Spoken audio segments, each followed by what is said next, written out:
इसको लेकर क्या ख्याल है आप? ये तो गौ माता का गोबर है। अब पता नहीं आप जर्सी का ले आए कि भैंस का ले आए। अच्छा, अब ये भेद भी हो जाएगा। बिल्कुल भेद है। तो आप तो इसके जानकार हैं, विशेषज्ञ हैं, आप तो देखकर बता देंगे कि किसका है। नहीं, ये सब देख के बताने की चीजें नहीं है। हाँ। देसी गाय का गोबर ही शुद्ध है। आपने कभी गाय के गोबर से अपने मुंह को धुला? नहीं।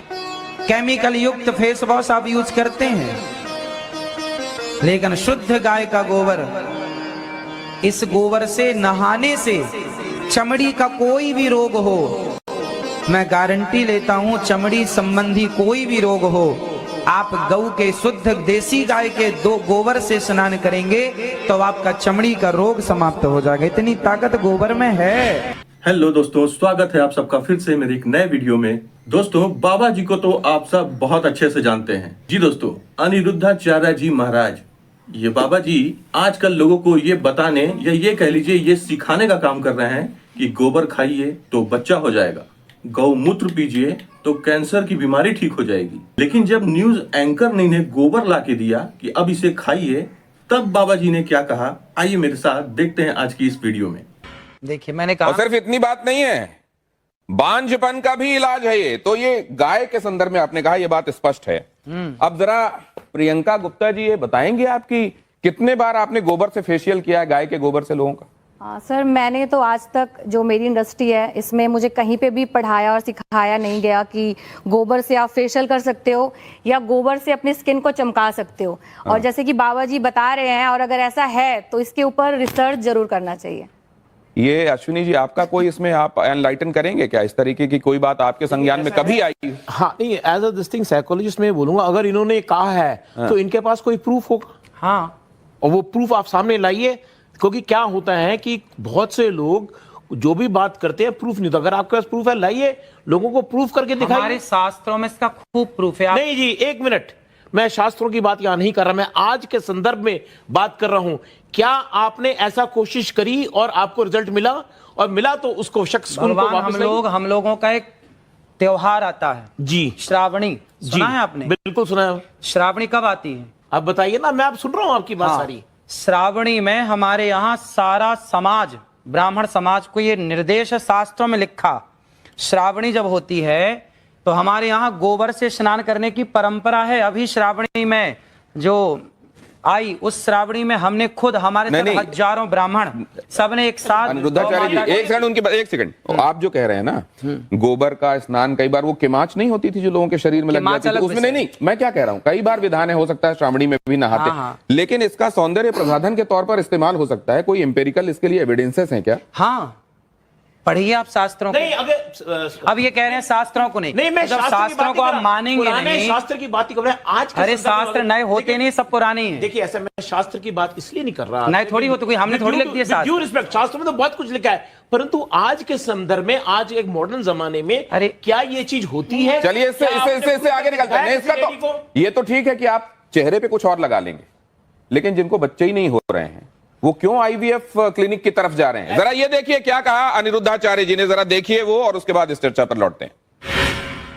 जिसको संतान नहीं होती वो गाय को गेहूं खवाए, और गेहूं जब उसके गोबर से वापस आए तो उसको धुल करके, उसे सुखा करके, उसको पीस करके, उस आटे की रोटी बनाकर भगवान को भोग लगाकर, वो रोटी खाने से संतान प्राप्ति होती है। अनिरुद्धाचार्य जी, हाँ, आप, मैं इस पे बोलूं? आपने ये किस पे एक्सपेरिमेंट किया? खुद पे, दूसरों पे देखा है? आप सुनेंगे आप? हाँ, ऐसा है कि देखिए, आप सैकड़ों डॉक्टरों को दिखाइए, यदि सैकड़ों डॉक्टरों को दिखाने के बाद आपको संतान नहीं हो रही है तो आप तो डॉक्टरों से हार गए, डॉक्टर ने मना कर दिया नहीं हो पाएगा। जब सबसे आप हार गए तो एक एक्सपेरिमेंट कर लेने में क्या बुराई है? आपने रघुवंशम महाकाव्य पढ़ा होगा, महर्षि कालिदास जी ने उसको लिखा है। भगवान राम के जो पूर्वज थे उनका नाम था दिलीप, उनके भी कोई संतान नहीं हो रही थी। तब राजा दिलीप ने गौ माता की सेवा की, और गौ माता की सेवा से दिलीप के संतान हुई, जिनका नाम रघु पड़ा, रघुवंश उनके नाम से आगे चला। यदि राम का वंश गौ माता की सेवा से आगे चला तो हमारा और आपका वंश भी गौ माता की सेवा से चलेगा। तो तब जब नहीं, एक सेकंड, जब दशरथ जी को, आज भी है, जब दशरथ जी को यही समस्या सामने आई, हाँ, तो उनको तो भी यज्ञ कराना, पुत्र काम यज्ञ कराना पड़ा। हाँ, तो वो इस विधा से क्यों नहीं हो गया फिर? इस विधा से हुआ। आप समझो, दशरथ जी ने यज्ञ कराया तो यज्ञ में क्या लगता है, यज्ञ किससे संपन्न होता है?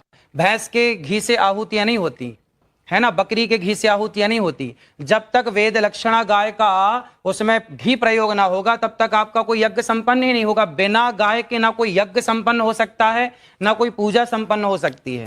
नहीं, लेकिन एक चीज साइंस ये कहता है कि अगर आपने एक खास तरह की परिस्थितियों में हाँ। खास एक्सपेरिमेंट किया है तो आपको खास रिजल्ट मिलेगा। आप उसको दोहरा सकते हैं। मैंने तो इस रोटी को खाई है, जो मैंने बोला है, मैंने तो इस रोटी को खाया है। और हमारे बहुत सारे संत समाज जो जंगलों में रहते हैं आज भी वो लोग ये रोटी खाते हैं। और बहुत बच्चा होता है? आप प्रयोग कर लीजिए। नहीं, आपके पास कोई प्रयोग है? नहीं, आपके पास कोई प्रयोग है? देखिए, बोलने में हमारे साथ प्रयोग है इसलिए बोल रहे हैं, प्रयोग ना होता तो बोलते आप देखिए, ऐसा कोई भी चीज हम करते हैं उसके साथ प्रूफ लाते हैं कि भाई ये हमारा रिजल्ट है, ये हमारा एग्जाम्पल है। सिर्फ इतना नहीं, गौमूत्र और गाय के गोबर के संदर्भ में कैंसर के इलाज वाला दावा भी किया जाता रहा है। क्या अनिरुद्धाचार्य जी मैं ठीक कह रहा हूं? हाँ, बिल्कुल। मतलब किसी भी स्टेज का कैंसर तक ठीक हो जाता है। गौ माता के मूत्र में, गौ अर्क में इतनी शक्ति है, यदि शक्ति ना होती तो मेडिकल स्टोरों में गौमूत्र क्यों बिक रहा? कुत्ते का मूत्र बिकता भाई। गौमूत्र बिक रहा है तब तो कोई शक्ति है, दम है, तब ना बिक रहा है, वरना कुत्ते का क्यों नहीं बिक रहा है? नहीं, कहीं नहीं, बिकने वाली हर चीज को आप ये मानते हैं कि वो अपने आप में उसके लिए किसी साक्ष्य या प्रमाण की जरूरत नहीं? तो किसी का नहीं बिक रहा गौ माता। नहीं, मैं पूछ रहा हूं, बिकने वाली हर चीज के संदर्भ में हमको ये मानना चाहिए कि ये सब्सटेंटिव होती होगी इसीलिए बिक रही है? ना, नहीं, ऐसा नहीं। डॉक्टर अंशुमान, ये कैंसर में आपने एमबीबीएस किया होगा, आपने स्पेशलाइजेशन किया होगा, उसके बाद आप इतने सालों से कैंसर के पेशेंट्स को ठीक कर रहे हैं, कहीं पर आपने गोमूत्र वाला एक्सपेरिमेंट या गोबर वाला एक्सपेरिमेंट किया है? शुरुआत यहां से करें कि हमारा संविधान आर्टिकल 51A सेक्शन H कहता है, citizen of India should have scientific temper. वैज्ञानिक सोच रखना चाहिए। गैर वैज्ञानिक सोच रखना और उसको प्रत्यक्ष प्रमाण बोलना असंवैधानिक बात है और कानून के खिलाफ है। किसी ने बिल्कुल सही कहा है दोस्तों कि दूसरों को ज्ञान देना बहुत ही आसान है, लेकिन जब खुद की बारी आती है तो समझ में आ जाती है बात। फिलहाल दोस्तों, वीडियो आपको कैसी लगी प्लीज मुझे कमेंट में जरूर बताइएगा, और अगर आपको वीडियो अच्छी लगी हो तो प्लीज वीडियो को लाइक और चैनल को सब्सक्राइब जरूर करिएगा। अब मैं मिलता हूं इस तरह की एक और मजेदार वीडियो के साथ, तब तक के लिए आप अपना ख्याल रखें।